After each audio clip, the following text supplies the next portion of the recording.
कैसे कोई सत्य में प्रवेश करे, कैसे उस परम रहस्य को जान पाए जो निकट है फिर भी नहीं जाना जाता, और जो सदा से पास है फिर भी खो गया है। उस तक हम कैसे पहुंचे, उस तक कोई भी कभी कैसे पहुंचा है। इस सूत्र में उस विज्ञान की व्याख्या है, उस मार्ग की विधि की। अभ्यास के संबंध में थोड़ी बात हमने समझी। अभ्यास का अर्थ है जैसा नहीं है वैसा देखना, और सत्य का अर्थ है जैसा है वैसा ही देखना। हम जो भी देखते हैं वो अध्यास है। हमारी दृष्टि में हम सम्मिलित हो जाते हैं, और जो भी हमारा अनुभव है वो वस्तुगत ऑब्जेक्टिव नहीं होता, सब्जेक्टिव आत्मगत हो जाता है। जो वहां बाहर है जैसा है वैसा ही हम तक नहीं पहुंचता। हमारा मन उसे विकृत कर लेता है, सजा संवार लेता है, सजावट कर देता है, आभूषण पहना देता है, काट छांट कर देता है, छोटा बड़ा बहुत बहुत रूपों में उसे रूपांतरित कर देता है। जो बड़े से बड़ा रूपांतरण है, जो गहरा से गहरा अभ्यास है, वो है हम प्रत्येक चीज के साथ अपने को जोड़ लेते हैं जिससे हम जुड़े हुए नहीं। जुड़ते ही चीज की जो वस्तु स्थिति है वो खो जाती है, और जो स्वप्न स्थिति है वो सही मालूम पड़ने लगती है। जैसे जहां जहां हम कहते हैं मेरा मकान,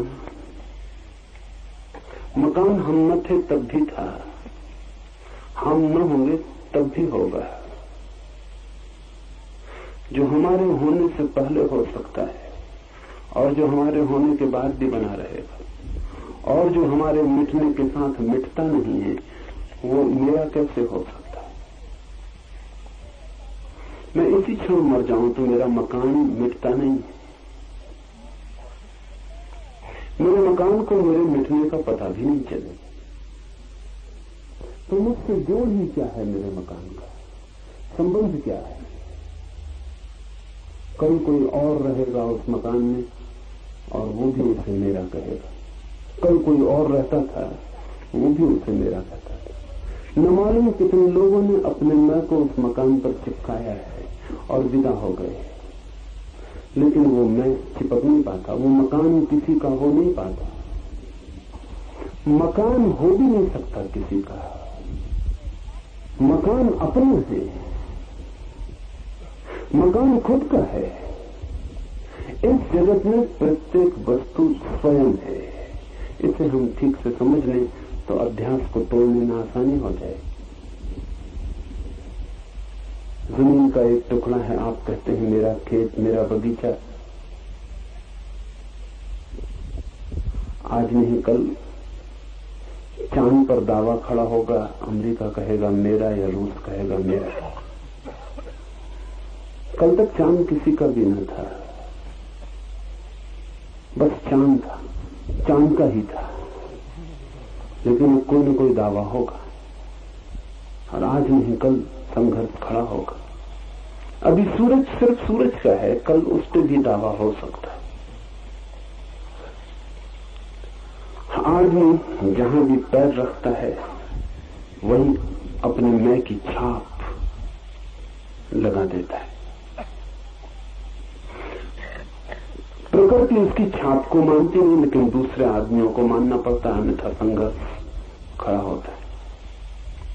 और वो दूसरे लोग भी इसलिए मानते हैं उस छाप को कि वे भी वैसी छाप लगाना चाहते हैं। तो मकान किसी का हो जाता है, जमीन किसी की हो जाती है। और हमारी इतनी आतुरता क्यों होती है कि हम इस मैं की छाप को कहीं लगा दें। आतुरता इसलिए होती है कि जितनी जगह हम ये छाप लगा देते हैं, हस्ताक्षर कर देते हैं, उतना ही जितना हमारा मेरे का विस्तार बड़ा हो जाता है, उतना ही बड़ा मैं हमारे भीतर हो जाता है। मैं उतना ही बड़ा होगा जितनी चीजों पर उसकी छाप लगी है। अगर कोई आदमी कहता है कि 1 एकड़ जमीन मेरी, तो निश्चित ही उसके पास उतना बड़ा मैं कैसे होगा। दूसरा आदमी कहता है 1000 एकड़ जमीन मेरी। मेरे के विस्तार के साथ मैं बड़ा होता मालूम पड़ता है। मेरे का विस्तार कम होता है तो मैं छोटा कम होता है। तो मैं की एक एक ईंट मेरे से निर्मित होती है। तो जितना ज्यादा मैं कह सकूं मेरा, उतना बड़ा मैं का महल खड़ा हो जाता। इसलिए सारे जीवन हम एक ही दौड़ में होते हैं कि कितनी ज्यादा चीजों पर छाप लगा दें अपनी, कह पाए कि मेरी। इस छाप लगाने में चीजों पे छाप लग भी जाती और हम छाप लगाते लगाते विदा हो जाते, और जिसे हमने कहा था मेरा, उस पर कोई और छाप लगाना शुरू कर देता है। वस्तुएं अपनी है, किसी की भी नहीं। उपयोग उनका हो भी सकता है, मालकियत नहीं हो सकती। मालकियत भ्रम है। और उपयोग जब हम करते हैं तब अनुग्रह का भाव होना चाहिए, क्योंकि जो हमारा नहीं है उसका हम उपयोग कर रहे हैं। लेकिन जब हम कहते हैं मेरा, तो अनुग्रह का भाव भी चला जाता है और मेरे का एक जगत निर्मित हो जाता है। उसमें धन है, पद है, प्रतिष्ठा है, शिक्षा है, सब सम्मिलित है। और यही सम्मिलित हो तो भी आश्चर्य नहीं। जिन चीजों का मैं से कोई भी संबंध नहीं होता वे भी सम्मिलित हो जाती हैं। हम कहते हैं मेरा धर्म, मेरा ईश्वर, मेरा देवता, मेरा मंदिर, जिनसे कि मैं का कोई भी संबंध नहीं हो सकता। और अगर हो तो फिर इस जगत से छुटकारे का कोई उपाय नहीं। क्योंकि अगर धर्म भी मेरा और तेरा हो सके और ईश्वर भी मेरा और तेरा हो सके, तब तो बड़ी कठिनाई है। फिर तो इस मेरे के बाहर जाने का मार्ग कहां मिलेगा। ईश्वर भी इसके भीतर आ जाता हो तो फिर बाहर जाने के लिए कोई जगह भी नहीं बचती। लेकिन हम मेरे की छाप मंदिर और मस्जिद पे भी लगा देते हैं, हम ईश्वर पे भी लगा देते हैं। आदमी जहां भी जाता है वहां मेरे को लेकर पहुंच जाता है। और इसके अनुसांगिक हिस्से समझ लें। मैं बड़ा होता है मेरे से, लेकिन जितना मेरे का फैलाव होता है उतना दुख भी बढ़ जाता है। अकेला नहीं बड़ा होता तब भी कोई कठिनाई न थी। मैं की बढ़ती दुख की भी बढ़ती है, क्योंकि मैं है एक घाव, और जितना बड़ा मैं होता है उतनी आप चोट के लिए खुले हो जाते, उतनी बड़ी जगह हो जाती जिस पर चोट की जा सकती है। जैसे कि बड़ा घाव हो तो उस पर दिन भर चोट लगे, कहीं से भी उठे बैठे और चोट लगे। घाव है बड़ा, जगह है बड़ी, कुछ भी इशारा चोट बन जाता है। जितना बड़ा मैं हो उतनी बड़ी चोट लगने लगती, उतना दुख होता है। मेरे के विस्तार से मैं बढ़ता है, रस आता है। मैं बढ़ता है, दुख भी बढ़ता है। इधर लगता है सुख बढ़ रहा है, उधर साथ साथ दुख भी बढ़ता जाता है। जितना हम सुख बढ़ाते हैं उतना दुख बढ़ता चला जाता है। और इन दोनों के बीच में एक अध्यास, एक भ्रम चल रहा है। जहां मेरे का कोई उपाय नहीं कहने का, वहां हम व्यर्थ ही झूठ ही मेरा कहे चले जा रहे हैं। ये हाथ जिसको आप मेरा कहते हैं, शरीर जिसको आप मेरा कहते हैं, ये भी आपका नहीं है। आप नहीं थे तब भी इस हाथ की हड्डी, इस हाथ की चमड़ी, इस हाथ का खून कहीं था, और आप नहीं होंगे तब भी ये होगा। आपके शरीर में जो हड्डियां हैं वो न मालूम कितने शरीरों में हड्डियां रह चुकी। जो आज आपका खून है कल किसी पशु में बहता था, परसों किसी वृक्ष में बहता था, और न मालूम कितनी लंबी यात्रा है उसकी, अरबों खरबों वर्षों की। आप नहीं होंगे तब भी आपके शरीर में एक एक कण कोई भी नष्ट होने वाला नहीं है, वो सब बना रहेगा, वो किन्हीं और शरीरों में बहेगा। इसे ऐसा समझें कि जो सांस अभी आपके भीतर है, एक क्षण पहले आपके पड़ोसी के भीतर थी। जो आपके पास में बैठा है उसने जो सांस छोड़ दी है वो अब आपकी सांस हो गई है। क्षण भर पहले वो कहता था मेरी सांस, क्षण भर बाद उसकी नहीं रही, किसी और की हो गई है। और आप दूसरा भी कह नहीं पाएगा, मेरी सांस की दूसरे की हो जाएगी। जिंदगी प्रतिपल किसी का दावा स्वीकार नहीं करती, बही चली जाती और हम दावे ठोकते चले जाते। ये दावे का जो भ्रम है, ये मनुष्य का गहरे से गहरा अध्यास है। तो जब भी कोई आदमी कहता है मेरा, तब अज्ञान में गिरता है। ये सूत्र इस अध्यास को तोड़ने के लिए है। जमीन तो मेरी है ही नहीं, मकान तो मेरा है ही नहीं, धन तो मेरा है ही नहीं, शरीर भी मेरा नहीं। आपका जो शरीर है वो आपके माँ और पिता के अणुओं से बना, वो आपके पहले थे और वे अणु लंबी यात्रा करके आ रहे हैं। वो आपके माता पिता के पास थे। हजारों लाखों वर्षों की यात्रा उन अणुओं की, उनसे आपका शरीर बना है। वो शरीर भी एक क्षेत्र है, एक जमीन है जिसमें आप स्थापित हैं, लेकिन आप है नहीं, आप वही नहीं है, उससे अलग है। ये सूत्र कहता है मनुष्य शरीर भी नहीं है। इतना ही नहीं, ये सूत्र और गहरे जाता है और कहता है मनुष्य मन भी नहीं है, क्योंकि मन भी तो संग्रह है। आपके पास कोई भी ऐसा एक विचार है जो आपका हो, जिसको आप कह सके मेरा, कोई विचार नहीं। कोई परंपरा से आया, कोई शास्त्र से आया, कोई किसी से सुन के, कहीं से पढ़ के, कहीं न कहीं से आया है। अगर आप अपने एक एक विचार की जन्म पत्री की खोज करें और एक एक विचार की यात्रा देखें, तो आप पाएंगे आपके पास एक भी विचार अपना नहीं। सब विचार उधार, सब कहीं से आए।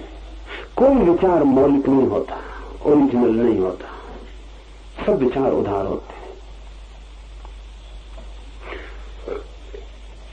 पर विचार को भी हम कहते हैं मेरा। वहां भी हम ध्यान रहे, श्वास तक मेरी नहीं कही जा सकती। विचार और भी सूक्ष्म बात है, लेकिन उसे भी मेरा नहीं कहा जा सकता। इस विश्लेषण में गहरे उतरते उतरते कहां पहुंचता है आदमी? उपनिषद कहां पहुंचे, बुद्ध कहां पहुंचते हैं, महावीर कहां पहुंचते हैं? इस विश्लेषण को करते करते, इस काट को करते करते, ये भी मैं नहीं हूं बच रहा है। जब सब काट डाला जाता है और काटने का कोई उपाय नहीं रह जाता, जब सब तोड़ दिए जाते हैं संबंध और कोई संबंध बचता नहीं जिससे तोड़ा जाए, तब भी जो बच रहता है उसी को उपनिषद साक्षी कहते हैं। वही है विटनेस। ये बड़ा संसार है चारों तरफ, ये मेरा नहीं है। और शुक्ल के पास आता हूं, ये शरीर भी मेरा नहीं। और भीतर उतरता हूं, ये मन भी मेरा नहीं।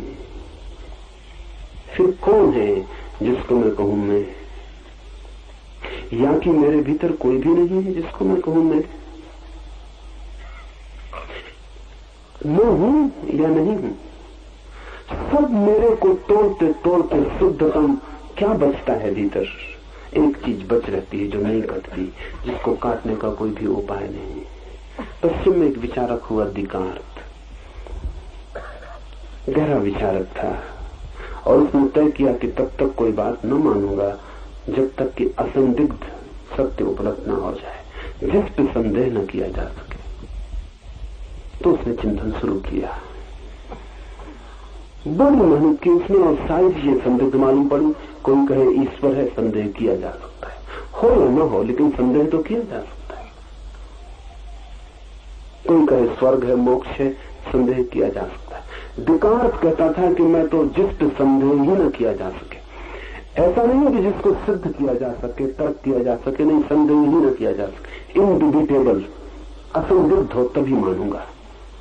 बहुत खोज करके, लेकिन एक जगह आके वो भी रुक गया। उसने सब इनकार कर दिया, ईश्वर, स्वर्ग, नरक सब फेंक दिए, लेकिन एक जगह आके अटक गया। मैं हूं या नहीं? दिकार्त ने कहा इस पर संदेह नहीं किया जा सकता, क्योंकि अगर मैं ये भी कहूं कि मैं नहीं हूं, तो ये कहने के लिए भी मेरे होने की जरूरत पड़ जाती। तो ऐसे होगा जैसे घर के भीतर कोई आदमी हो और वो आपसे कहे कि मैं अभी बाहर गया हूं या मैं अभी घर पर नहीं हूं, आप थोड़ी देर बाद आए तब मैं आपको मिलूंगा, तब तक मैं घर लौट आऊंगा। तो उसका ये कहना ही उसके होने का प्रमाण हो जाए। इसलिए मेरे होने की तो स्थिति असंदिग्ध है। इतना तो साफ है कि मैं हूं, लेकिन क्या हूं ये इतना साफ नहीं है। शरीर हूं कि मन हूं, क्या हूं ये इतना साफ नहीं है। उपनिषद इसी की खोज में चलते हैं, साफ करते चले जाते हैं, एक एक चीज को अलग करते जाते हैं, जैसे कोई प्याज के छिलके को उघाड़ता चला जाए और जब तक छिलके बचते हैं उघाड़ते ही चले जाते हैं। अगर प्याज के छिलके उघाड़ते चले जाएं तो पीछे आपके हाथ कुछ भी न लगेगा। प्याज छिलका ही छिलका है, वस्त्र ही वस्त्र, निकालते चले जाएं तो भीतर कुछ भी नहीं मिलेगा। जैसे किसी ने कपड़ों की एक गुड़िया बनाई हो और हम एक एक कपड़ा निकालते चले जाएं, एक कपड़े को निकालने दूसरा कपड़ा बचे, उसे निकालने तीसरा निकल आए, निकालते चले जाएं, लेकिन कपड़े की ही गुड़िया हो तो आखिर में सब कपड़े निकल जाएंगे, गुड़िया पीछे बचेगी नहीं, आखिर में शून्य हाथ लगेगा। तो बड़ी खोज यही है मनुष्य की कि आदमी भी कहीं परतों का ही एक जोड़ तो नहीं है कि हम उखाड़ते चले जाएं और भीतर फिर कुछ बचे ही ना। कह दें कि शरीर भी मैं नहीं हूं और मन भी मैं नहीं हूं और ये भी नहीं और ये भी नहीं, फिर कहीं ऐसा ना हो कि प्याज की कहानी हो जाए, आखिर में कुछ भी ना बचे जिसको हम कह सकें कि मैं हूं।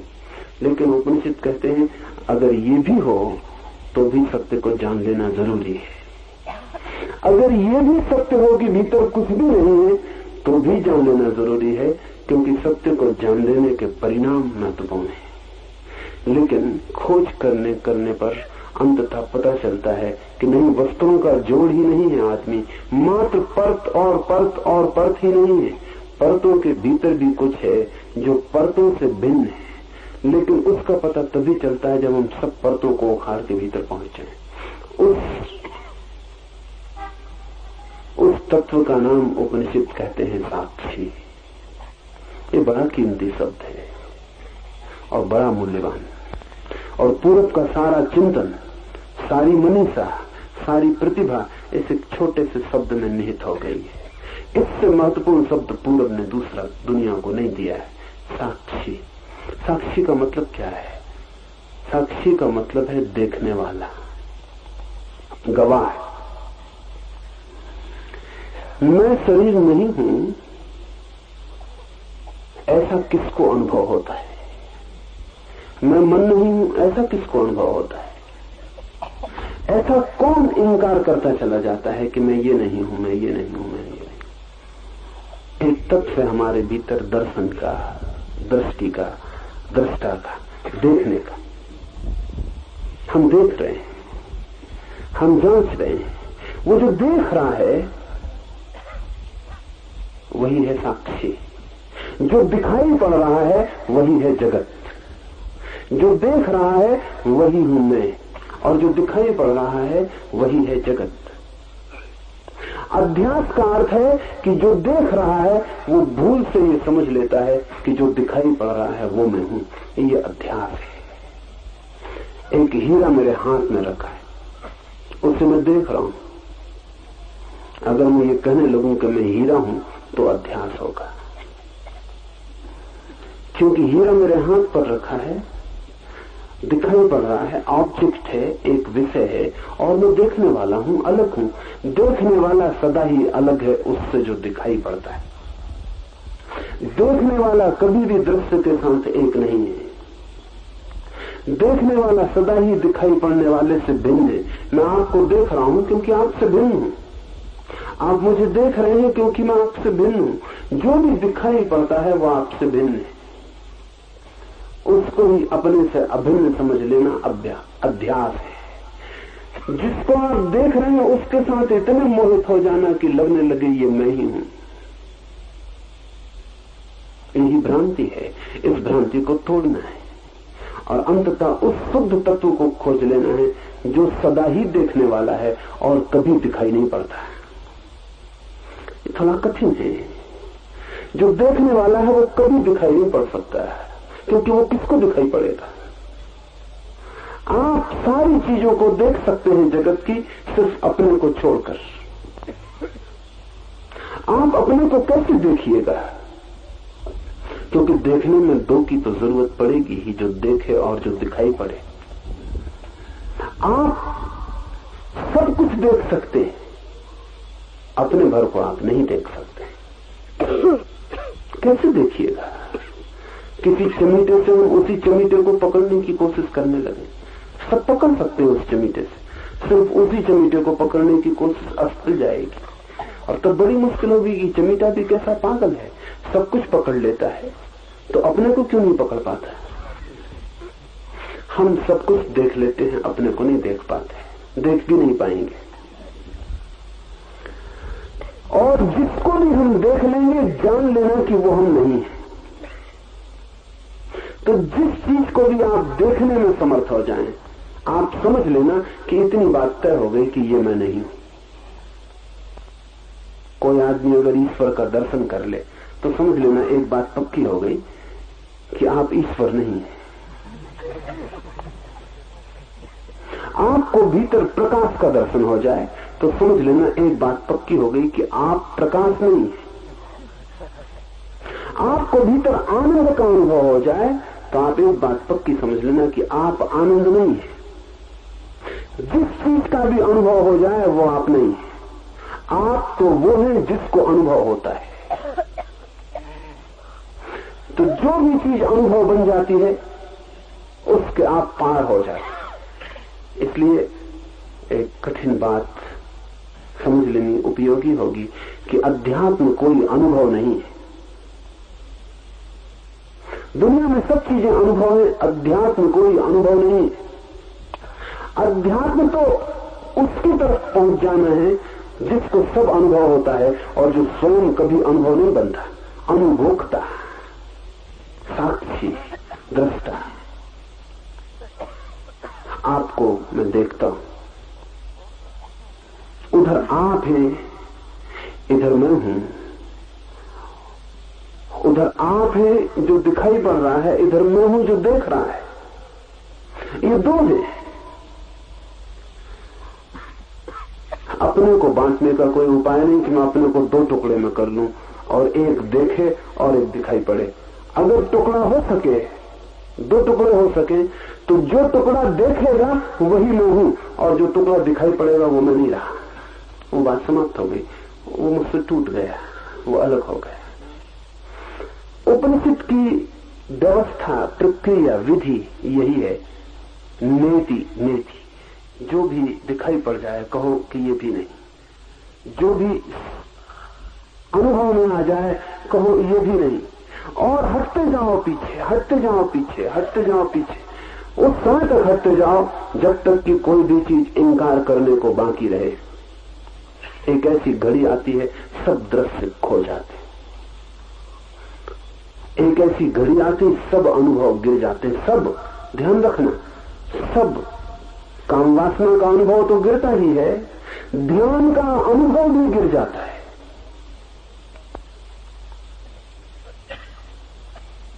संसार के राग द्वेष के अनुभव तो गिर ही जाते हैं। आनंद, समाधि, इनके भी अनुभव गिर जाते। बस रहता है खालिस देखने वाला, कुछ भी दिखाई नहीं पड़ता, शून्य हो जाता है चारों तरफ, रह जाता है केवल देखने वाला और चारों तरफ रह जाता है खाली आकाश। बीच में खड़ा रह जाता है दृष्टा, उसे कुछ भी दिखाई नहीं पड़ता क्योंकि उसने सब इंकार कर दिया।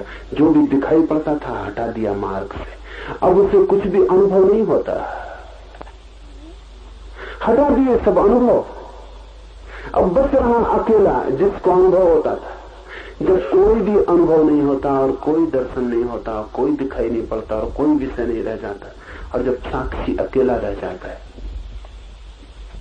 तब कठिनाई है भाषा में कहने की कि क्या होता है, क्योंकि हमारे पास अनुभव के सिवाय कोई शब्द नहीं।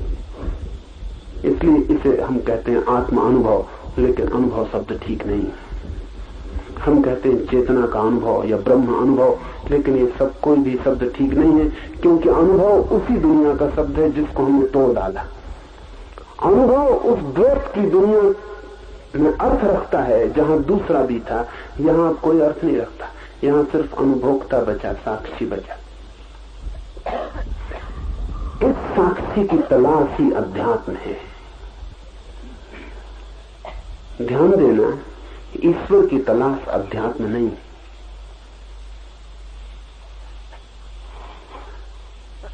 पुराने योग सूत्रों ने ईश्वर की चर्चा ही नहीं की, बात ही नहीं उठाई, कोई जरूरत न थी। बाद में योग सूत्रों ने ईश्वर की चर्चा भी की तो उसको भी एक अध्यात्म की खोज का साधन का साध्य नहीं। उसे भी कहा कि ये साधना में सहयोगी होता है, इसलिए ईश्वर को मान लेना अच्छा है। साधना में सहयोगी होता है अध्यात्म की खोज में, इसलिए मान लेना अच्छा, एक उपकरण है। ईश्वर भी एक विधि है बस। इसलिए बुद्ध ने इंकार कर दिया, महावीर ने ईश्वर को इंकार कर दिया। उन्होंने दूसरी विधियां खोज ली, उन्होंने कहा इस विधि की कोई भी जरूरत नहीं है। अगर विधि ही है ईश्वर, तो फिर दूसरी विधियों से भी काम चल सकता है। लेकिन बुद्ध और महावीर भी साक्षी को इंकार नहीं कर सकते, ईश्वर को इंकार कर सकते।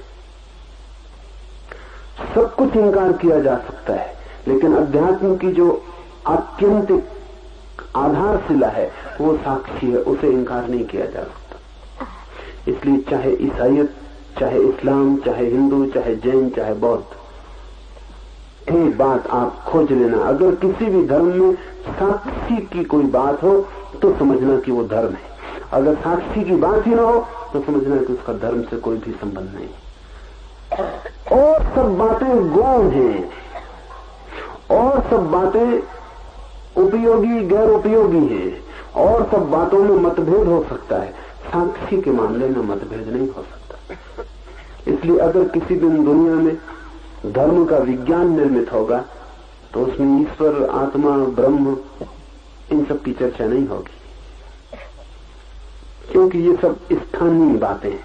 कोई धर्म मानता है, कोई नहीं मानता, लेकिन साक्षी की चर्चा जरूर होगी, क्योंकि साक्षी स्थानीय घटना नहीं है। धर्म ही नहीं हो सकता बिना साक्षी के।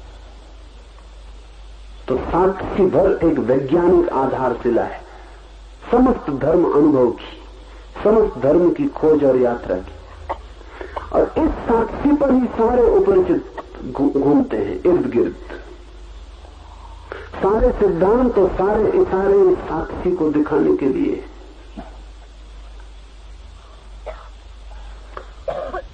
थोड़ा हम समझने की कोशिश करें, क्योंकि शब्द से तो समझ में आ जाता है कि साक्षी का क्या मतलब है, लेकिन साधना में बड़ी जटिल बात है। हमारा जो मन है वो एक तीर की तरह है, जिसमें एक तरफ फल लगा हुआ है तीर का। तीर को आपने देखा, तीर दो तरफ नहीं चल सकता। अगर आप तीर को चला दें तो एक ही तरफ जाएगा, या कि आप सोचते हैं दो तरफ भी जा सकता। तीर के दो तरफ जाने का कोई भी उपाय नहीं। तीर जाएगा अपने निशाने की तरफ, एक तरफ। तो जब प्रत्यंचा पर कोई तीर को चढ़ाता है और प्रत्यंचा से तीर छूटता है, तो दो बातें ख्याल में ले लें। प्रत्यंचा जहां वो चढ़ा था वहां से छूट जाता है, दूर हटने लगता है, और जहां वो नहीं था साध्य लक्ष्य, उस तरफ बढ़ने लगता है। एक स्थिति ये थी कि प्रत्यंचा पर चढ़ा था तीर, दूर बैठा था पक्षी वृक्ष पर, उसकी छाती में नहीं चुभा था तीर। तीर था प्रत्यंचा पर, पक्षी पर नहीं था। फिर छूटा तीर, प्रत्यंचा से दूर होने लगा और पक्षी के पास होने लगा। फिर एक स्थिति आएगी, पक्षी की छाती में चुभ गया, प्रत्यंचा खाली रह गई और तीर पक्षी की छाती में हो गया। ध्यान पूरे समय हम यही कर रहे हैं कि जब भी हमारे ध्यान का तीर छूटता है तो हमारी प्रत्यंचा से खाली हो जाता है भीतर से, और जिसकी तरफ जाता है उस पर जाकर टिक जाता है। कोई चेहरा आपको सुंदर लगा, तीर छूट गया ध्यान का, भीतर नहीं है अब तीर, अब ध्यान भीतर नहीं है, अब ध्यान भागा और दौड़ा और सुंदर चेहरे से जाकर लग गया। सड़क पर हीरा पड़ा है, तीर छूट गया प्रत्यंचा से, अब ध्यान भीतर नहीं, अब ध्यान भागा दौड़ा और जाके चुप गया हीरे की छाती में। अब ध्यान हीरे में है, अब आप में नहीं, या ध्यान अब कहीं और है। तो आपके सब ध्यान के तीर कहीं कहीं कहीं कहीं जाके चित गए। आपके पास भीतर कोई ध्यान नहीं, हमेशा बाहर जा रहा है। तीर तो एक तरफा ही हो सकते हैं, लेकिन ध्यान दो तरफा हो सकता है, और वही हो जाए तो साक्षी का अनुभव होता है। ध्यान का तीर दो तरफा हो सकता है, उसमें दो फल हो सकते हैं, और जब आपका ध्यान किसी की तरफ जाए तो आप अगर इतना कर पाए तो आपको साक्षी का अनुभव किसी न किसी दिन हो जाएगा। जब आपका ध्यान किसी पर जाए, रास्ते से गुजरी कोई सुंदर युवती, कोई सुंदर युवक, आपका ध्यान अटक गया, तब आप अपने को बिल्कुल भूल गए, यहां भीतर ध्यान न रहा, अब आप होश में नहीं, अब आप बेहोश, क्योंकि आपका होश तो किसी और के पास चला गया। अब आपका होश तो उसकी छाया बन गया, अब आप होश में नहीं। अगर आप ये काम कर सकें कि कोई आपको सुंदर दिखाई पड़ा, ध्यान उस पर गया, उस समय इस पर भी भीतर ध्यान जाए जहां से प्रत्यंचा से तीर छूट रहा है, उसकी तरफ भी हम एक साथ ही अगर देख पाए, जहां से ध्यान जा रहा है वो स्रोत और जिसकी तरफ ध्यान जा रहा है वो लक्ष्य, अगर दोनों हमारे ध्यान में एक साथ आ जाएं, तो आपको पहली दफा पता चलेगा कि साक्षी का क्या अर्थ है। कहां से ध्यान जा रहा है उस स्रोत का अनुभव होना चाहिए। कहां से ध्यान पैदा हो रहा है, वृक्ष हमें दिखाई पड़ता है, शाखाएं दिखाई पड़ती हैं, फूल पत्ते दिखाई पड़ते हैं, फल लग जाते हैं वो दिखाई पड़ते हैं, जड़ें हमें नहीं दिखाई पड़ती, जड़ें अंधेरे में छिपी हैं, लेकिन वहीं से वृक्ष रस ले रहा है। आपका ध्यान फैलता है चारों तरफ, जगत का बड़ा वृक्ष निर्मित हो जाता है, लेकिन जहां से ध्यान निकलता है, जिस स्रोत से, जिस चैतन्य के सागर से निकलता है, उस तरफ का कोई भी पता नहीं। उन जड़ों का भी बोध साथ साथ होने लगे, एक साथ आपको दोनों बात दिखाई पड़ने लगे। इससे ऐसा समझे मैं बोल रहा हूं तो आपका ध्यान मेरे बोलने पर लगा है, इसको दोहरा तीर बना लें। ये दोहरा तीर अभी इसी वक्त भी बन सकता है। जब मैं बोल रहा हूं तो आप केवल मैं जो बोल रहा हूं वही न सुने, आपको ये भी स्मरण रहे कि मैं सुन रहा हूं।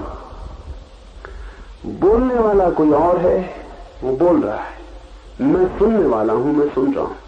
अगर आप एक क्षण को भी अभी यही ये दोनों बातें एक साथ कर ले, सुने भी और सुनने वाले का स्मरण भी, रिमेम्बरिंग भी भीतर बनी रहे कि मैं सुन भी रहा हूं, शब्द दोहराने की जरूरत नहीं। अगर आप कहें कि मैं सुन रहा हूं तो उतनी देर में आप सुन ना पाएंगे, जो मैंने कहा वो चूक जाएगा।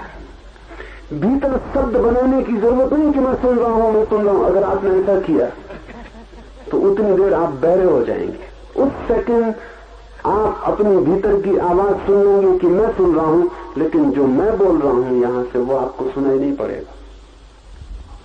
मैं जो बोल रहा हूं वो सुनाई पड़ता रहे, और साथ ही आपको ये भी स्मरण हो जाए, शब्दों में नहीं, ये भी आपकी प्रतीति साफ हो जाए कि इधर सुनने वाला भी बैठा है, इधर सुनने वाला है, उधर बोलने वाला है। ये दोनों एक साथ आपकी चेतना में झलक जाए, तत्क्षण आपको साक्षी का अनुभव हो जाएगा कि साक्षी क्या है।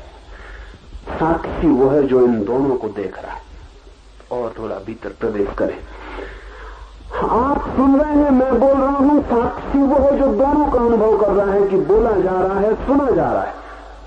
जब आपकी चेतना का तीर दौड़ा हो जाता है तो तत्क्षण आप तीसरे बिंदु पर खड़े हो जाते।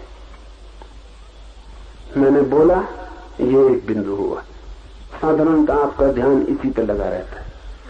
आपने सुना भी, आप सुनने वाले हैं, ऐसा भी आपको प्रतीति हुई, एहसास हुआ, अनुभव हुआ, ये दूसरा बिंदु हो गया। ये दूसरा बिंदु पाना बहुत कठिन है। अगर ये दूसरा बिंदु आपको मिल जाए तो तीसरा बिंदु पाना बहुत सरल है। वो तीसरा बिंदु ये है कि बोलने वाला है आ, सुनने वाला है बा, फिर आप कौन है भीतर, जो कि दोनों को अनुभव कर रहे हैं, बोलने वाले को भी और सुनने वाले को भी। आप तीसरे हो गए, द थर्ड पॉइंट। वो जो तीसरा बिंदु है वही साक्षी। इस तीसरे के पार नहीं जाया जा सकता। ये तीसरा आखिरी बिंदु है और ये है त्रिकोण जीवन का। दो बिंदु, विषय और विषय, और तीसरा बिंदु दोनों का साक्षी, दोनों को अनुभव करने वाला, दोनों को भी देख लेने वाला, दोनों का भी गवाह। इस सूत्र को हम समझें। अपने को बुद्धि और उसकी वृत्ति का साक्षी जानकर वह मैं ही हूं, ऐसी वृत्ति द्वारा सब पदार्थों के ऊपर से आत्मबुद्धि का त्याग करता है। खोजी, इस सत्य का अन्वेषक, मुमुक्षु ऐसा अनुभव करके कि मैं सदा साक्षी हूं, कभी करता नहीं, सदा साक्षी हूं, कभी भोगता नहीं, समस्त चीजों के ऊपर से अपनी वासना का, अस्मिता का, मेरेपन का भाव छोड़ देता है, हटता जाता है भीतर उस बिंदु तक जिसके आगे हटने का फिर और कोई उपाय नहीं। लोक का अनुसरण करना छोड़कर ऐसा व्यक्ति फिर लोक का अनुसरण करना छोड़ देता है। लोक का अर्थ है समाज, संस्कृति, सभ्यता, लोग जो आपके चारों तरफ है, भीड़। जब तक आपको साक्षी का अनुभव न हो तब तक लोक का अनुसरण छोड़ना खतरनाक भी है, क्योंकि लोक के साथ जुड़ी है नीति, जुड़ा है नियम, जुड़ी है मर्यादा, जुड़ी है व्यवस्था, अनुशासन। तो जो अभी अपना मालिक नहीं है, निश्चित ही समाज उसका मालिक होगा। जो अपना ही मालिक नहीं है, किसी को उसे नियंत्रित करना होगा। कोई अनुशासन चाहिए, अन्यथा विक्षिप्त हो जाएगी अवस्था, अराजक हो जाएगी। लेकिन जिसे अपने होने का अनुभव हो गया, जिसे साक्षी का अनुभव हो गया इस जगत में, अब वो अपना मालिक स्वयं। ये बड़े मजे की बात है। जो सब मालिकियत छोड़ देता है वो अपना मालिक हो जाता है, और जो सब मालिकियत इकट्ठा करता रहता है वो केवल खबर देता है कि अपनी मालिकियत उसके पास नहीं। इसका मतलब ये हुआ कि जो इस कोशिश में लगा है कि मेरा हो मकान, मेरी हो जमीन, मेरा हो राज्य, मेरा हो ये, मेरा हो वो, एक बात पक्की है कि वो खुद का नहीं। क्योंकि जिसे अपने भीतर का राज्य मिल जाए उसे फिर सब राज्य फीके और व्यर्थ हो जाते, और जो अपने साम्राज्य को पाले फिर उसकी कोई आकांक्षा किसी साम्राज्य की नहीं रह जाती। उसके पास साम्राज्य भी हो तो भी व्यर्थ हो जाता है। अगर उसकी बाहर के साम्राज्य की वासना प्रबल है तो इस बात की खबर है, इंगित है, इशारा है कि भीतर के मालिक का उसे कुछ भी पता नहीं, उसी की कमी पूर्ति कर रहा है। भीतर मालिक नहीं है, चीजों की मालिकियत बना के भरोसा बिठा रहा है अपने पर कि मैं मालिक हूं।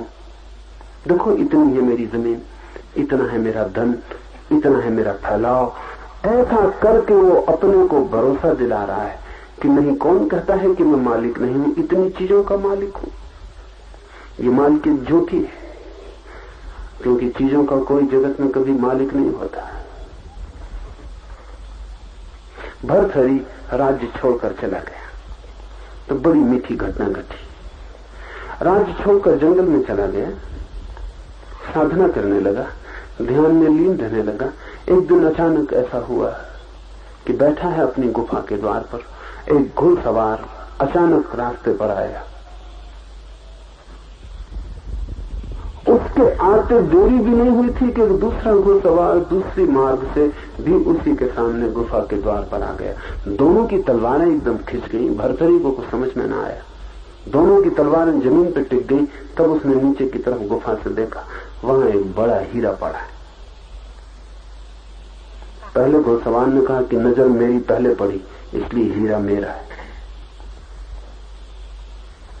दूसरे घुड़सवार ने कहा कि मेरी तलवार की तरफ देखते हो, मेरी भुजाओं की तरफ देखते हो? नजर कब किसकी पड़ी इससे क्या लेना देना है। जो मालिक हो सकता है वो मालिक है, मालिक न।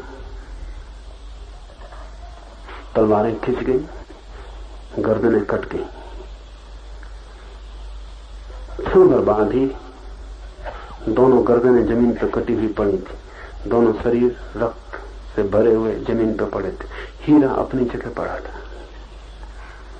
भर्तहरि ने कहा कि बड़ी हैरानी की बात है, जिस हीरे के लिए दोनों ने मालकियत की और दोनों मिट गए, उस हीरे को पता भी नहीं होगा कि क्या क्या हो गया उसके आसपास, और पता नहीं इस हीरे के आसपास कितना कितना नहीं हो गया होगा।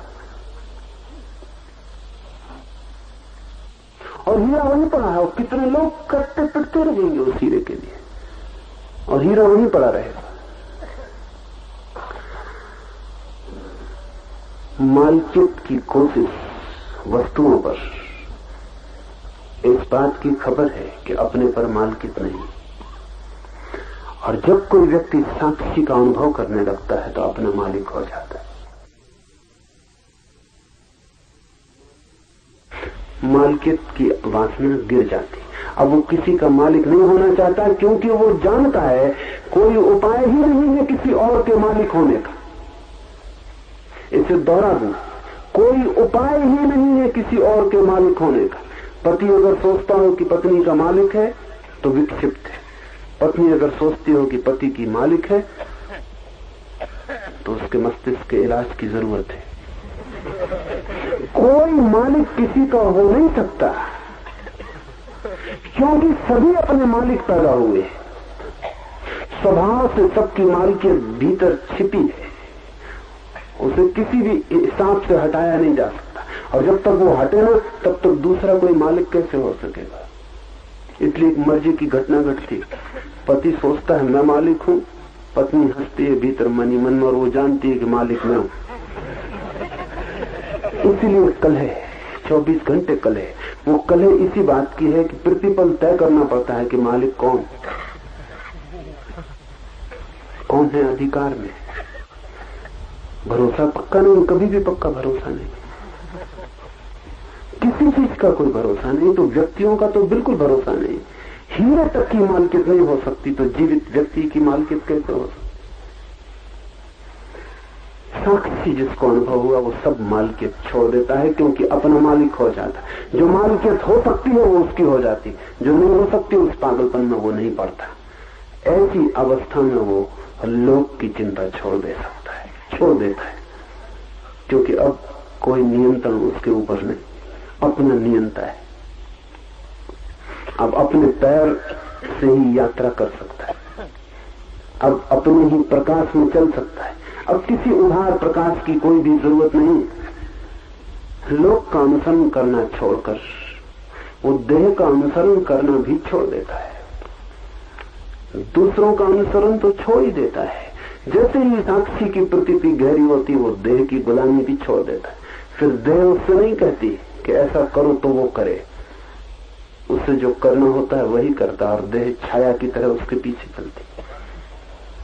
अभी आपकी देह छाया की तरह नहीं चलती, आप छाया की तरह देह के पीछे चलते। देह कहती ऐसा करो, वैसा आपको करना पड़ता है। देह कहती ऐसा मत करो, वैसा आपको रोकना पड़ता है। देह मालिक है, उसके इशारे आपको चलाते हैं। होगी ही, क्योंकि जो अपना मालिक नहीं है समाज उसका मालिक होगा और प्रकृति उसकी मालिक होगी। समाज है हमारे चारों तरफ फैला हुआ मनुष्यों का समूह, और देह है हमारी पृथ्वी से प्रकृति से जुड़ी हुई। जो अपना मालिक हुआ वो लोगों के समूह के व्यवस्था से भी मुक्त हो जाता है और प्रकृति की व्यवस्था से भी। फिर देह उसे नहीं बताती कि ऐसा करो, फिर वही चलता है और देह उसका अनुसरण करती है। देह के अनुसरण करने की घटना बड़ी मूल्यवान है। हमें तो ख्याल में भी नहीं आ सकता कि देह कैसे अनुसरण कर सकती है। हम सोच भी नहीं सकते जब देह को भूख लगेगी तो महावीर को भी तभी भूख लगेगी ना जब देह को भूख लगेगी, और जब देह कहेगी कि भूख लगी तभी तो महावीर भोजन की तलाश पे निकलेंगे भिक्षा के लिए। देह कैसे पीछा करेगी? क्या महावीर कह देंगे कि ठीक है मुझे भूख लगी तो देह को भूख लग जाएगी? क्या मतलब देह के अनुसरण का? गहरा कीमिया है। निश्चित ही महावीर जब तक राजी न हो तब तक देह को भूख नहीं लगेगी। नहीं लगने का क्या मतलब है? देह को क्या होता है, देह को क्या प्रतीतियां होती हैं, ये महावीर जब सुनने को राजी होंगे तभी देह बता पाएगी। इसलिए महावीर तय करते हैं कि मैं 1 महीना उपवास करूंगा। आप तय करें कि मैं आज उपवास करूंगा, तो आप 24 घंटे भोजन करेंगे। मन ही मन में भोजन चलेगा, क्योंकि देह कहेगी मालिक कौन है मुझसे बिना पूछे। उपवास तो ठीक है, तो देह 24 घंटे खबर देगी भूख भूख भूख, और आपकी पूरी चेतना भूख से आच्छादित हो जाएगी। ऐसे भूखे रहने में ज्यादा देह दिक्कत नहीं देगी। अगर एक दिन भोजन न करे तो देह इतना परेशान न करेगी। सुबह से तय कर ले, ये बड़े मजे की बात है। अगर आप रोज 1 बजे भोजन करते हैं तो सुबह से 1 बजे तक तो भोजन करते ही नहीं है। रोज 1 बजे भोजन करते हैं, कल सुबह 6 बजे उठ के तय कर लें कि आज उपवास करेंगे। सुबह 6 बजे से भोजन शुरू हो जाए। 1 बजे तक तो रुकना चाहिए था देह को कम से कम, लेकिन देह को इशारा मिल गया कि आप मालिकियत करने की कोशिश कर सकते। देह सुबह से उपद्रव शुरू कर देगी। 1 बजना तो बहुत दूर का मामला है। कभी ऐसा न होता था 1 बजे भूख लगती थी, आज सुबह 6 बजे से शुरू हो जाए। देह की मालिकियत पुरानी, हजारों हजारों जन्मों की, और जिसकी भी मालिकियत हो, कोई अपनी मालिकियत इतनी आसानी से नहीं छोड़ता। महावीर कहते हैं महीने भर उपवास करूंगा, तो महीने भर के लिए देह चुप हो जाती, कोई खबर नहीं देती। देह अनुसरण करती, इसका अर्थ है देह कोई खबर नहीं देती। महीने भर के बाद ही देह खबर देगी कि भूख लगी कि नहीं लगी। महीने भर तक देह चुप होगी। मगर इसका क्या मतलब है? कि अभ्यास करने से ऐसा हो जाएगा कि रोज रोज अभ्यास करते रहें, जैसा कोई व्यायाम करता है ऐसा रोज रोज अभ्यास करते रहें उपवास का, तो धीरे धीरे आदत हो जाएगी। इस गलती में मत पड़ना। अभ्यास और आदत का सवाल नहीं, साक्षी के अनुभव का सवाल है। अगर साक्षी का अनुभव होगा तो देह महीना नहीं, अगर साल भर के लिए भी महावीर कह दे तो देह चाहे सूख जाए, मर जाए, समाप्त हो जाए, लेकिन महावीर को खबर पहुंचाने की जरूरत नहीं होगी, हिम्मत नहीं होगी कि महावीर को खबर पहुंचाए कि भूख लगी है। ये काम देह का नहीं है कि वो खबर पहुंचाए। ये तो एक दफा तय करने की बात है कि मालिक कौन है। जब तक देह को पता है कि मालिक मैं हूं, तब तक वो मालिकियत करती है। जब आपका साक्षी अनुभव में आ जाता है, देह की मालिकियत तत्क्षण मिट जाती, कानून ही बदल जाता है भीतर का। देह आपके पीछे चलने लगती, और तब बड़े अनूठे अनुभव है। महावीर के पीछे हजारों लोगों ने उपवास किए, लेकिन महावीर जैसे उपवास की बात मुश्किल। न मालूम कितने जैन साधु उपवास में लगे हुए, लेकिन महावीर का शरीर देखा, उनकी मूर्ति देखी। जैन साधुओं के शरीर को उनके सामने रखे तो पता चलेगा कि मामला फर्क कहां होगा। इनकी देह तो पूरी खबर दे रही, उनको नहीं आप तक को खबर दे रही कि भूख लगी। महावीर की देह खबर नहीं देती, उनको तो खबर देती नहीं, आपको भी खबर नहीं देती कि भूख लगी। महावीर जैसी सुंदर काया खोजनी मुश्किल है। वो सुंदर काया कह रही कि भीतर कोई मालिक हो गया है, और अब देह परेशान करने का सामर्थ्य नहीं रखती है। अब देह कुछ कह नहीं सकती कि ऐसा करो वैसा मत करो। ये देह का मामला नहीं है, भीतर के जानने वाले का मामला है। वो जैसा तय करे, जो तय करे, निर्णय उसके हाथ में। वो मरना चाहे तो मरे, जीना चाहे तो जिए, लेकिन देह बीच में अड़ंगा नहीं डाल सकती। वो सिर्फ छाया की तरह पीछा करे। लोक का अनुसरण छूट जाता है, देह का अनुसरण भी छोड़ देता है। इसके पश्चात शास्त्र का अनुसरण छोड़कर आत्मा के ऊपर का अध्यास भी छोड़ देता है। ऐसे छोड़ता चला जाता है, लोक को, देह को, शास्त्र का अनुसरण छोड़ देता है। जिसको साक्षी का अनुभव हुआ उसके लिए शास्त्र व्यर्थ हो जाता। ये जरा जटिल मामला है। इसे हम उल्टा भी कह सकते हैं कि जिससे साक्षी का अनुभव हुआ उसके लिए शास्त्र सार्थक हो जाते। ऐसा भी कह सकते हैं जिसको साक्षी का अनुभव हुआ उसके लिए शास्त्र व्यर्थ हो जाते। और इन दोनों का मतलब एक है। इनका मतलब एक इसलिए है कि जब तक आपको साक्षी का अनुभव नहीं हुआ तब तक आपके लिए कोई भी शास्त्र सार्थक नहीं है। आप कंठस्थ कर ले सकते हैं, आपको पूरा वेद कंठस्थ हो सकता है, लेकिन सार्थक नहीं है, क्योंकि अर्थ शब्द में नहीं होता, अर्थ अनुभव में होता है। आपको खुद का कोई अनुभव नहीं, आप तोते की तरह रटते रह सकते हैं कि साक्षी साक्षी साक्षी। जब आप रट रहे हैं तब भी कोई साक्षी भीतर नहीं है जो इसको सुन रहा हो। शास्त्र तब तक व्यर्थ है जब तक आपको अपना अनुभव नहीं हुआ, लेकिन तभी तक सार्थक मालूम पड़ता है जब तक आपको अपना अनुभव नहीं हुआ। जिस दिन आपको अपना अनुभव हो जाता है तब आप स्वयं ही शास्त्र हो जाते हैं। जब आप अपने स्वयं ही शास्त्र हो गए तो अब शास्त्र की क्या सार्थकता। तो शास्त्र जिस दिन सार्थक होता है उसी दिन व्यर्थ हो जाता है। जान लिया आपने ही वो जो शास्त्र जनाते हैं, अब शास्त्र का क्या मूल्य। पहुंच गए मंजिल पर, हो गई यात्रा, तो वो जो नक्शा ढोए रखते थे अब तक, उसका अब क्या अर्थ। उसको फेंक दे सकते, उस नक्शे को अब क्या करिएगा। बुद्ध कहा करते थे कि कोई नदी पार करता है नाव पर, पार होते ही नदी नाव व्यर्थ हो जाती, फिर उसे वहीं छोड़ के चल देता है। लेकिन बुद्ध कहते थे एक दफा 4 गंवारों ने भी नदी पार की, तो पार कर ली उन्होंने, फिर उतर के नाव अपने सिर पर रख ली। गांव के लोगों ने बहुत समझाया कि हमने और पार करने वाले भी देखे, नाव वहीं छोड़ देते हैं, तुम क्या करते हो। उन्होंने कहा जिसने इतना सहारा दिया उसको हम ऐसे ही छोड़ दें, हम ऐसे गंवार नहीं। फंस गए, नाव ने नदी तो पार करवा दी, अब नाव कैसे पार हो। अब उसको सिर पे लिए घूमने लगे, अब उस नाव से छुटकारा न हो। और ऐसा मत सोचना कि वो लोग मर गए, वो मर गए लेकिन उनकी औलाद वो नावों को धोती रहती। कहते हमारे बाप इसी शास्त्र को धोते थे, हम भी इसको धोएंगे।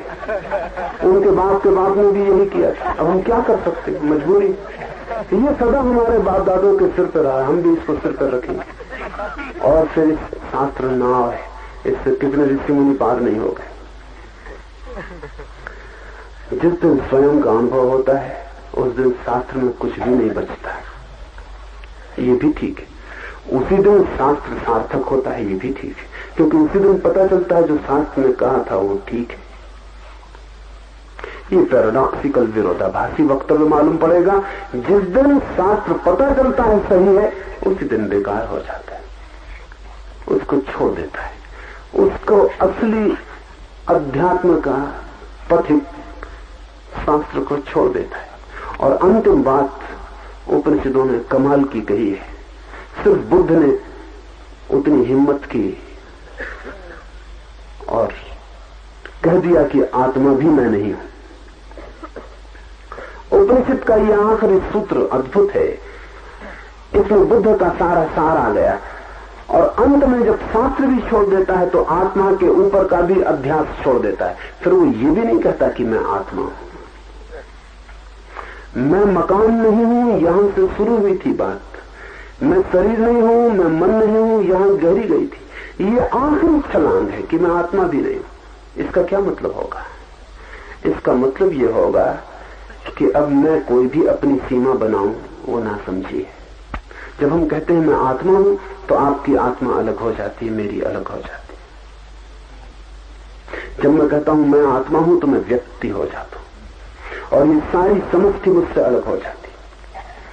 आखिरी अध्यास ये भी टूट जाता है कि मैं अलग हूं, कि मैं व्यक्ति हूं। तब ये सारी समष्टि और मेरे बीच के सारे फासले, सारी सीमाएं गिर जाती। तब बूंद सागर हो जाती। तो बूंद ये भी कैसे कहे कि मैं बूंद हूं, तब बूंद गिर के सागर हो जाती। तो बूंद कैसे कहे कि मैं बूंद हूं। आखिर में जब सब छूट जाता है तब ये भी छूट जाता है कि मैं आत्मा हूं। इसका अर्थ ये नहीं कि आत्मा नहीं है, इसका ये अर्थ है कि मैं परमात्मा हूं। आत्मा भी होने से काम नहीं चल सकता है। ये घोषणा बड़ी कठिन है, और ये घोषणा जब भी की जाती तब कठिनाई खड़ी हो जाती। अल-हिल्लाज मंसूर ने कहा मुसलमानों से कि मैं परमात्मा हूं, उन्होंने फौरन उसे सूली दे दी कि कैसी कुफ्र की बात करते हो, पाप की बात करते हो तुम और परमात्मा। कितने ही ऊंचे हो जाओ, सिद्ध से सिद्ध हो जाओ, लेकिन कोई परमात्मा नहीं हो सकता है, क्योंकि परमात्मा होने का मतलब है आखिरी बात। आदमी मिट्टी से पैदा हुआ, इतनी ऊंची उड़ान ये नहीं होगा। तो मंसूर को उन्होंने काट डाला, और जब मंसूर काटा जा रहा था तब भी मंसूर हंस रहा था। किसी आदमी ने भीड़ में से पूछा कि तुम क्यों हंस रहे हो, तो मंसूर ने कहा मैं इसलिए हंस रहा हूं कि जिसे ये काट रहे हैं उसको तो मैं पहले ही कह चुका था कि मैं नहीं। ये किसको काट रहे, ये तो हम पहले ही कह चुके, ना समझो कि ये मैं नहीं। और जब हम ये कहे तभी तो हमें पता चला कि हम परमात्मा हैं। मैं परमात्मा हूं। उमर दम आखिरी दम उसकी जबान से अनलक अनलक, मैं हूं ब्रह्म, मैं हूं ईश्वर, ये आखिरी शब्द उसके मुंह से गूंजते रहे। सरमत हुआ एक फकीर, सूफी सरमत को बड़े आदर से देखते हैं, और आदमी भी 2, 4, 10 इन्हीं गिने आदमियों में एक हुआ जमीन पर। औरंगजेब के पास शिकायत पहुंची सरमत की कि वो जरा अजीब सी बातें कहने लगा है।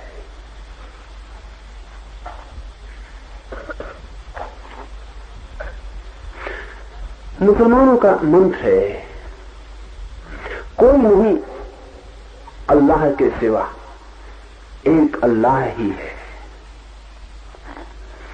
लेकिन ये जो सरमत था ये सिर्फ इतना ही कहता था कोई नहीं अल्लाह, आधा तो उल्टे हो गया। मतलब कोई नहीं अल्लाह के सिवा, एक ही अल्लाह है, ये पूरा सूत्र। और सरमत इतना ही कहता था कोई नहीं अल्लाह। ये क्या हुआ मामला, ये तो सब बात ही बिगड़ गई। औरंगजेब ने सरमत को बुला के कहा कि हद हो गई, तुम सूफी कहते हो अपने को, फकीर कहते हो, ईश्वर का प्रेमी कहते हो, और तुम कहते हो कोई नहीं अल्लाह। तो सरमत ने कहा हम अभी यहीं तक पहुंचे हैं, आगे अभी यात्रा करनी। आप पूरा सूत्र कहते हैं कोई नहीं अल्लाह के सिवा, एक ही अल्लाह है, अभी हम वहां तक नहीं पहुंचे, बढ़ने दो, धीरे धीरे शायद पहुंच जाए। बाकी जहां तक हम पहुंचे वहीं तक हम बोलते, और झूठ हम न बोलेंगे। अभी हमें इतना ही पता चला है कोई नहीं अल्लाह, वो के सिवा एक ही है अल्लाह। जरा रुको, कोशिश करने दो, और तुम्हें पता चल गया हो पूरा तो बोलो। निश्चित ही कुफ्र की बात थी, और ये आदमी नास्तिक है, और इस नास्तिक के पीछे न मालूम कितने और लोग बर्बाद हो रहे हैं। सरमत की बड़ी प्रतिष्ठा थी दिल्ली में, लाखों लोग उसके चरण छूते थे इस आदमी के जो कहता था कोई नहीं अल्लाह। इसको कहते हैं चमत्कार, जब कोई आदमी कहता कोई नहीं अल्लाह और लाखों आदमी उसमें अल्लाह को देख लेते। ऐसा हुआ है, बुद्ध के साथ हुआ, महावीर के साथ हुआ, सरमत के साथ हुआ। महावीर ने कहा कोई नहीं परमात्मा, और लाखों लोगों ने महावीर को कहा भगवान, और बुद्ध ने कहा कोई न परमात्मा है न कोई आत्मा।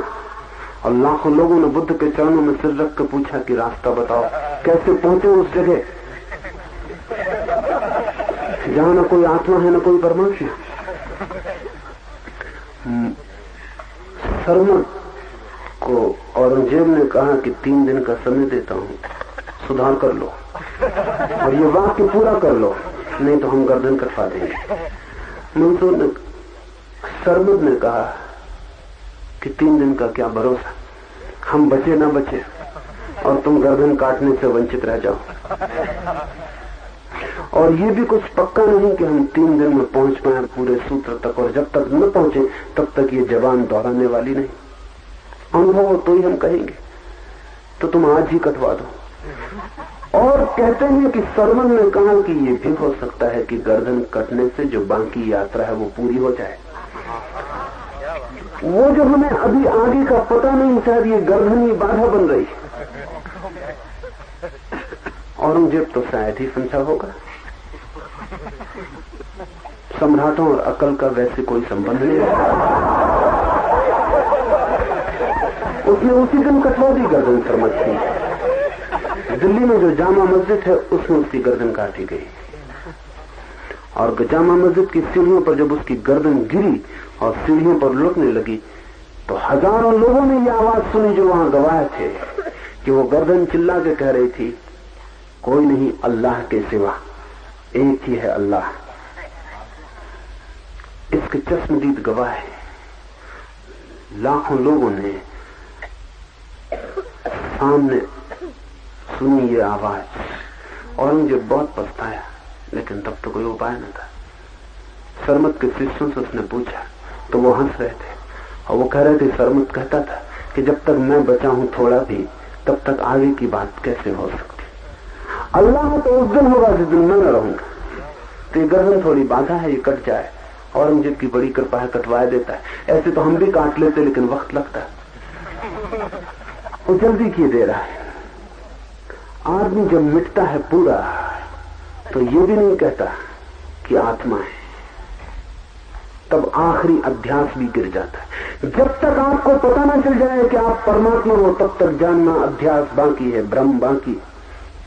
जब तक यही अनुभव न हो जाए कि मैं ही ब्रह्म हूं, तब तक समझना कि अभी अज्ञान बाकी है, और उसे काटते ही चले जाना।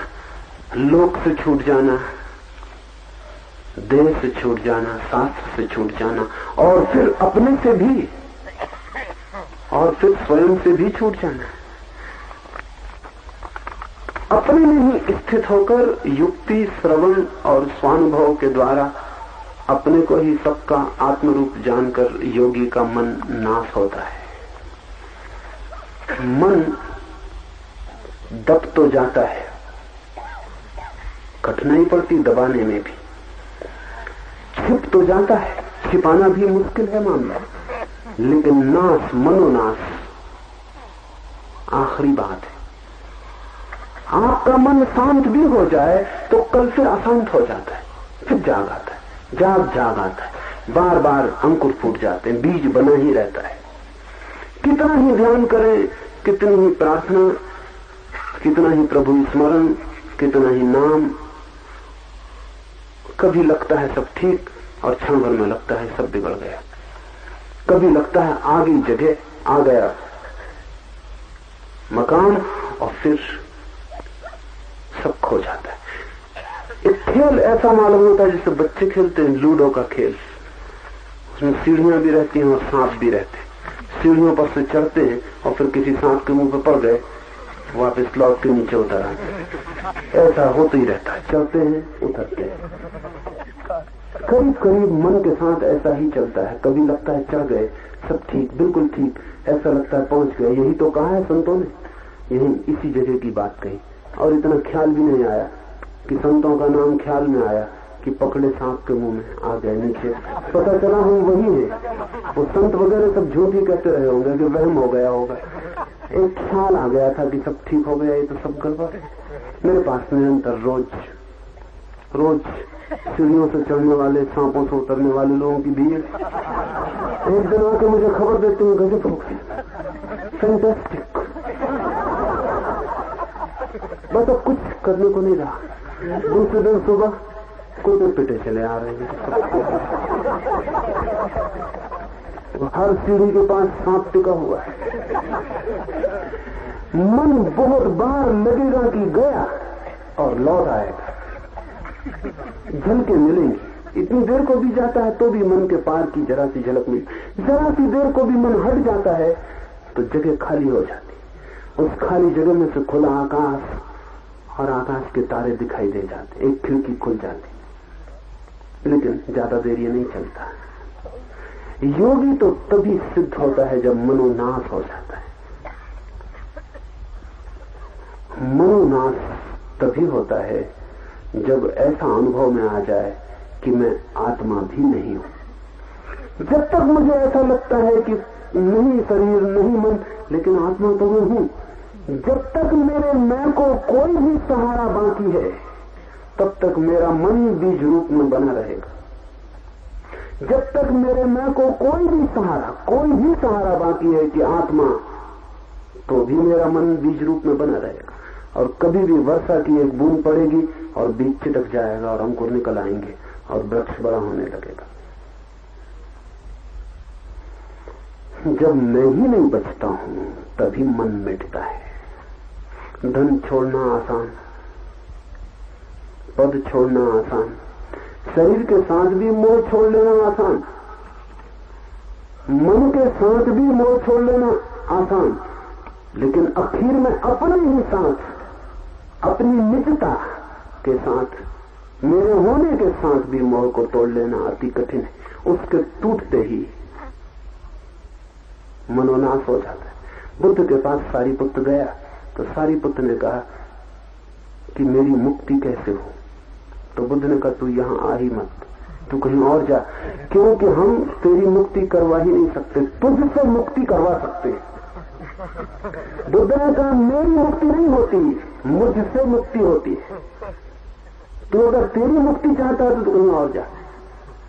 हाँ, अगर तू तुझसे ही मुक्ति चाहता है तो ठीक जगह आ गया है, हम तुझे छुड़ा देंगे तुझसे ही। तो ये मत पूछ कि मेरा मोक्ष कैसे होगा, तू कहां बचेगा मोक्ष में। तू ये पूछ कि इस मेरे से छुटकारा कैसे हो, इस मैं से मोक्ष कैसे मिले। इसलिए बुद्ध ने मोक्ष शब्द को पसंद नहीं किया, उन्होंने शब्द चुना निर्वाण, क्योंकि मोक्ष में ऐसा लगता है मेरा, इतना तो बचेगा कम से कम कि आत्मा बचेगी। और सिद्ध शिला पर बैठे हुए मोक्ष का आनंद ले रहे हैं। हम वही सज्जन जो यहाँ दुकान करते थे वो ये मोक्ष सिद्ध शिला पर बैठ के आनंद ले रहे हैं। आप तो बचे नहीं रहेंगे, तो मन में रस बने रहता है, हम तो बचे है क्या आप में बचने योग्य, और बचाने योग्य भी क्या है। कभी सोचा आप, कभी हिसाब लगाया अपना कि मेरे पास ऐसा क्या है जिसको मैं शाश्वत रूप से बचाने का आग्रह करूं। ऐसी कौन सी सुगंध है मेरे पास तो जो सदा रहे, ऐसा मैं कह सकूं। ऐसा कौन सा स्वर है मेरे पास जिसको मैं अमृत दिला सकूं। ऐसा मेरे व्यक्तित्व में क्या है जिसको मैं कहूं ये सदा रहे। ऐसा कुछ भी नहीं मालूम पड़ता। बुद्ध कहते हैं ये भी वासना है, अ लस्ट फॉर लाइफ, ये भी जीवेशना है, मैं बचूं बिना कारण। कोई वजह नहीं मालूम पड़ती आप किस लिए बचे और क्या है आप में जो बचे तो जगत का कुछ कल्याण हो, कुछ भी नहीं है। तो बुद्ध कहते हैं मोक्ष नहीं, ये शब्द ठीक नहीं। उन्होंने शब्द चुना निर्वाण। ये सूत्र निर्वाण का सूत्र है। निर्वाण कहते हैं दिए के बुझ जाने को। दिया जब बुझता है तो आप बता सकते हैं ज्योति कहां चली गई? कहीं नहीं जाती, बस बुझ गई, खो गई, लीन हो गई। अब कहीं आप खोज ना पाएंगे उस ज्योति को जो बुझ गई है। अब लोक में कहीं भी अनंत में उस ज्योति को आप न खोज पाएंगे जो बुझ गई। वो लीन हो गई, इतनी लीन हो गई कि अब उसे वापस इस अनंत से नहीं लौटाया जा सकता। वो निराकार में इतनी चली गई कि अब उसका आकार फिर से नहीं बन सकता, मिट गई। तो बुद्ध कहते हैं ऐसे ही तुम भी मिट जाओगे जैसा दिया बुझ जाता है। इसलिए उन्होंने शब्द चुना निर्वाण। वो कहते हैं तुम्हारा निर्वाण हो जाएगा, मोक्ष नहीं, तुम्हारा निर्वाण हो जाएगा। ये जो दिए की ज्योति तुमने टिमटिमा रही है ये बुझ जाएगी। ये बड़ी घबराने वाली बात मालूम पड़ती। तो फिर सार ही क्या है? अपने दिए में और मिट्टी का तेल डाल के किसी तरह इसकी ज्योति को जगाए रखें। ये सार क्या है? लेकिन बुद्ध कहते हैं जब तुम मिटोगे तभी तुम जान पाओगे कि तुम क्या हो। और जब तुम खो गए तभी तुम्हें पता चलेगा तुम खोए नहीं, तुमने सब पा लिया, तुम सब हो गए। आत्मा भी छूट जाती। निद्रा को, लोगों की बातों को, शब्द, स्पर्श, रूप, रस, गंध आदि विषयों को तथा आत्मा के विस्मरण को किसी स्थल पर अवसर दिए बिना हृदय में आत्मा का चिंतन करना, सब छूटता चला जाता है। निद्रा छूट जाती, बेहोशी छूट जाती। ये अपने को हम भूल गए हैं, इसे निद्रा कहते हैं उपनिषद। ये जो हमें अपना विस्मरण हो गया है कि हम कौन हैं, ये जो हमें पता नहीं कि मैं परमात्मा हूं, इसे कहते हैं निद्रा। जिस दिन ये निद्रा क्षण भर को भी नहीं पकड़ती, जिस दिन कोई उपाय नहीं रह जाता इस बेहोशी के ऊपर छा जाने का, ये धुआं फिर घिरता ही नहीं, ये बादल फिर चारों तरफ मंडराते ही नहीं, आकाश निरभ्र खुला हो जाता, ये बदलियां फिर कभी नहीं घेरती और अंधेरा कभी नहीं उतरता। तब एक सतत स्मरण, स्मरण शब्द ठीक नहीं, शब्द सभी गलत है। उपनिषद जिसे कहना चाहते हैं उसे कहने के लिए, पर मजबूरी है, शब्दों के सिवाय कहने को कोई और उपाय नहीं। स्मरण कहना ठीक नहीं, क्योंकि स्मरण का मतलब ही होता है कि जिसका बीच बीच में विस्मरण हो जाता हो। सतत स्मरण का मतलब ये हुआ कि जिसका विस्मरण नहीं होता। ऐसा हुआ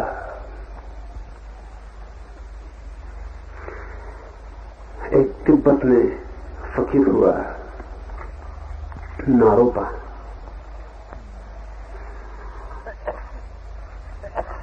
अनेक लोग उसके पास आते थे, बड़े हैरान होते थे क्योंकि उसकी ख्याति थी कि वो परमात्मा में लीन है, और लोगों ने कभी उसको ईश्वर का नाम स्मरण करते नहीं देखा। कभी भी किसी ने नहीं देखा। तो शिष्य उससे अक्सर पूछते कि लोग तो कहते हैं आप परमात्मा में लीन हो, लेकिन आप कभी स्मरण नहीं करते। तो नारोपा ने कहा है कि स्मरण कैसे करूं, उसका विस्मरण ही नहीं होता। और जिस दिन स्मरण समझूं करूं तो समझना कि नारोपा पतित हो गए। जिस दिन स्मरण करूं पुकारूं ईश्वर, उस दिन समझ लेना कि नारोपा पतित हो गया, ऐसे विस्मरण हो गया, नींद आ गई। आती ही नहीं नींद, स्मरण ही कैसे